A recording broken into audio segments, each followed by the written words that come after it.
ទីបំផុតអ្វីដែលខ្ញុំខំប្រឹងពោះពីអស់រយៈពេល2ឆ្នាំបងប្អូនឥឡូវបានចេញជាផ្លែផ្កាហើយថ្ងៃនេះគឺខ្ញុំបានមកមើលដីដែលខ្ញុំបានទិញទុកចោលអស់រយៈពេល2ឆ្នាំបងប្អូនគឺអត់ដែលបានមកឃើញអត់ដែលបានមកអើតអីទេថាដីខ្លួនឯងនឹងមិនអីមិនទំហំប៉ុណ្ណាហើយមានទីតាំងនៅតាណាតាណីអីហ្នឹងទៅក៏អត់ដែលបានមកឃើញទេបងប្អូនទៅថ្ងៃហ្នឹងទេបងប្អូនហើយលើកទី1ហើយដែលបានមកឃើញដីដែលទិញទុកចោលអស់រយៈពេល2ឆ្នាំព្រោះការដែលទិញហ្នឹងគឺបងប្អូនគាត់អ្នកជ្រុងជ្រែងអញ្ចឹងបងប្អូនគឺគាត់មកមើលអញ្ចឹងឃើញថាល្អទីតាំងស្អាតអញ្ចឹងទៅក៏គាត់សួរនាំយើងណែនាំយើងឲ្យយើងទិញមកប្លង់អីចឹងទៅបងប្អូនទុកជាគេជាអីបើយើងជាកម្លាំងញើសឈាមយើងខំរោអញ្ចឹងណាហើយណាមួយដីនៅនឹងក៏គេមិនងាយលក់ដូរឲ្យដែរបងប្អូនព្រោះអីនៅនឹងគឺជាដីដែលខាងរដ្ឋគាត់ចាត់ចែងឲ្យយើងមករស់នៅហើយសម្រាប់ខ្ញុំអាចទិញដីនៅនឹងបានក៏ចាត់ទុកថាជាសំណាងរបស់ខ្ញុំដែរបងប្អូនព្រោះអីឥឡូវបើសិនជាយើងមានលុយល្មមដោយការដែលដីនៅនឹងអត់ទាន់អភិវឌ្ឍរីកចម្រើនដូចឥឡូវក៏យើងទៅរកទិញដីនឹងបាននៅទីដែរបងប្អូនដោយសារតែរុនត្អែកឥឡូវគឺ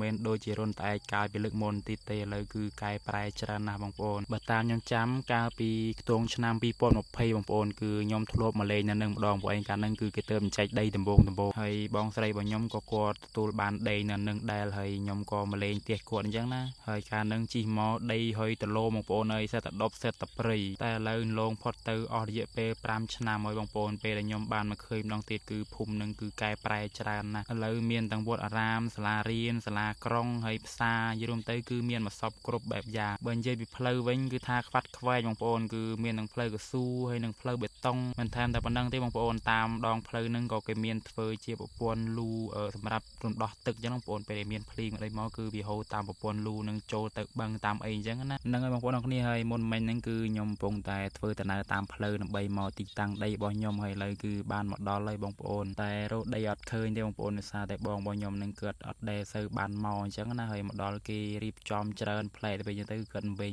ដីហើយបើសម្រាប់ខ្ញុំវិញគឺអត់មានស្គាល់អីទៅទេសោះទេបងប្អូនមកហ្នឹងគឺពឹងលើបងរបស់ខ្ញុំហ្នឹងគាត់នាំមកមើលទេហើយឥឡូវចូលមកតូបចាប់ហួយគេទីបងប្អូនដើម្បីឆ្លៀតស៊ូអ៊ំពូមីងនេះគាត់នៅចិត្តហ្នឹងអញ្ចឹងណាថាដីហ្នឹងប្លុកអីអញ្ចឹងទៅស្រួលយើងរកអញ្ចឹងដោយសារតែនៅហ្នឹងគឺគេចែកជាប្លុកបងប្អូនដូចជាមានប្លុក A ប្លុក B ប្លុក D អញ្ចឹងទៅដោយសារតែនៅហ្នឹងគឺគេពុះដីចែកអញ្ចឹងទៅគឺគេធ្វើផ្លូវខ្វាត់ខ្វែងច្រើនទោះតែរៀបចំជាប្លុកអញ្ចឹងទៅទើបយើងស្រួលរកទីតាំងហ្នឹងហើយបងប្អូនអរគ្នាហើយឥឡូវខ្ញុំបានមកដល់ទីតាំងដីខ្ញុំហើយនៅចិត្តកន្លែងដែលយើងចូលស៊ូគេមិនដែរទេបងប្អូនដោយសារតែមានការរៀបចំច្រើនអញ្ចឹងទៅផ្លែទៅពេលអញ្ចឹងទៅក៏បងស្រីរបស់ខ្ញុំគាត់ចំណាំអត់សូវបានអញ្ចឹងណាហើយពេលដែលមកដល់ក៏យើងដើរឆ្វែលមើលដីយើងមកជុំពីជុំអីអញ្ចឹងទៅបងប្អូនហើយដូចបងប្អូនឃើញមានផ្ទះមានអីហ្នឹងគឺផ្ទះដែលម្ចាស់ដីមុនបងប្អូនពេលដែលគេមកនៅនឹងទៅគេក៏ធ្វើជាផ្ទះធ្វើអីនៅអញ្ចឹងណាហើយពេលដែលគេលក់ដីឲ្យយើងទៅផ្ទះហ្នឹងក៏គេអត់បានរើតាណាដែរបងប្អូនគេទុកឲ្យយើងនៅនឹងឯងពេលដែលខ្ញុំទៅដល់ហ្នឹងក៏រៀង surprise ដែរបងប្អូនព្រោះអីយើងថាទិញតែដីទេតែអត់គិតថាមានផ្ទះមានអីនៅនឹង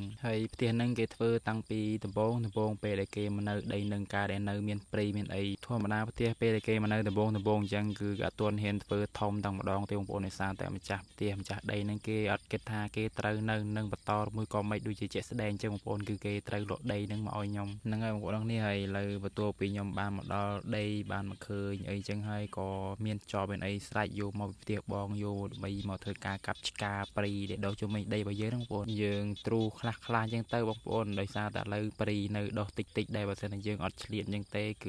ទុកចោលយូរទៅអាចនឹងខ្លាចទៅជាព្រៃពេញដីយើងដោយសារតែដូចខ្ញុំអីហ្នឹងគឺមិនងាយបានមកអើតងាយបានមកមើលទេបងប្អូនដូចបងប្អូនដឹងអញ្ចឹងគឺ2ឆ្នាំទៅតែបានមកម្ដងទេបើតាមតែការគិតរបស់ខ្ញុំទុកដីចោលយូរយ៉ាងហ្នឹងមកមិនសមតានឹងដីបានឆ្លាស់អញ្ចឹងទេបងប្អូនតាមតែមកហ្នឹងគិតថាដីដុះសិតតែព្រៃសិតតែវើសិតតែអីអញ្ចឹងណាតែពេលដែលបានមកឃើញជាក់ស្ដែងអត់សូវមានព្រៃដូចការគិតទេគឺមានដើមកត្រេងខេតឲ្យដុះមួយអញ្ចឹងយើងទ្រូតែបន្តិចទៅដីរបស់យើងឆ្លាស់បាត់ហើយបងប្អូនហើយឥឡូវបន្ទាប់ពីបានមកដល់បានមកឃើញដីរបស់ខ្លួនឯងហើយបានទ្រុះត្រាយកាប់ឆ្ការព្រៃតិចតួចហើយក៏ត្រឡប់ទៅវិញដែរបងប្អូនគឺទៅលេងផ្ទះបងស្រីរបស់ខ្ញុំម្ដងហើយជីទុកបណ្ដាក៏និយាយលេងជុំគ្នាបណ្ដាអញ្ចឹងបងប្អូនមើលចោលលិចចោលកើតមើលភូមិផ្សារអញ្ចឹងទៅថាអនាគតនៅនឹងគេអភិវឌ្ឍទៅជាស្អីហើយយើងអាចរកស៊ីអីបានអត់អីអញ្ចឹងណាបងប្អូនហើយឥឡូវបន្ទាប់ពីជាទុកមកស្ទោមកឥឡូវបានមកដល់ផ្ទះបងស្រីរបស់ខ្ញុំហើយបងប្អូនហើយនេះក្មួយរបស់ខ្ញុំបងប្អូនបន្ទាប់ពីគេទៅមើលដីជាមួយខ្ញុំគេជាទុកមកគេក្តៅផងអីផងគេមកដល់គេអង្គុយអញ្ចឹងណាគេក្តៅគេហើយបើនិយាយពីផ្ទះ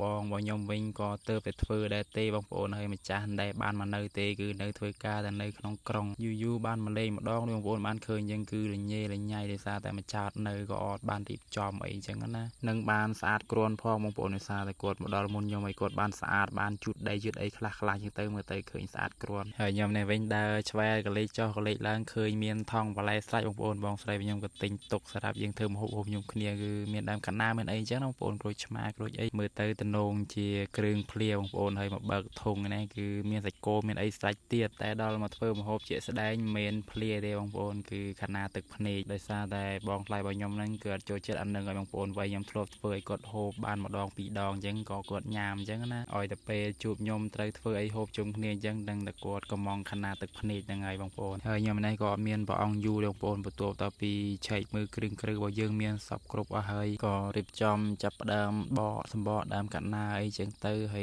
กัดเวียเจียจันนัด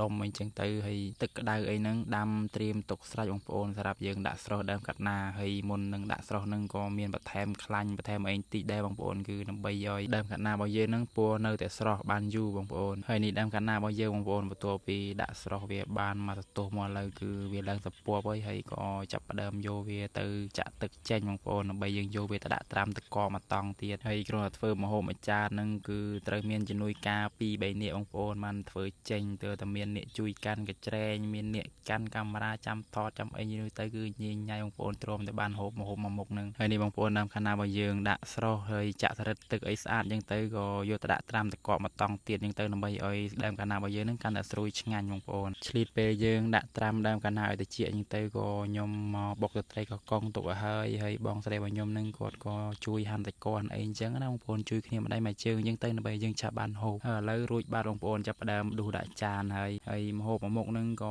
ยมบ้านจิตทอดอ้อยเปยหน่อยก็บอกใบบางปนบ้านมือบีบหาบรินบางปนบ้านเถื่อได้คือยมกรนเถื่อโฮเจียเลียกันหนักครูสายจังนะบางปนกรนได้จองประหารบางปนในบ้านเคยตรูเตให้เลยก็โฮบ่เยอะรีรัวเลยก็จับประเดิมนี่โฮจังนะบางปนจุ่มគ្នាเมียนตึกเมียนไอ้ขนาดได้บางปนโฮเลงจุ่มគ្នាติกไอ้จังนะให้มือขโมยบางยมในวิ่งก็ช่างเกได้เบอร์มาโฮวิ่งเสตมาเต้เจแต่โฮก็ได้บางปนให้บ่เมียดวิ่งเยไปทาโดยจุกจ้ะนั่งไอ้บางปนนี่ให้วีโอบางยมก็ไม่ไอ้ติดได้ให้ก็โกนบางปนสำหรับการตามวีโอบางยมไปดำเราจอบบายบางปนนี่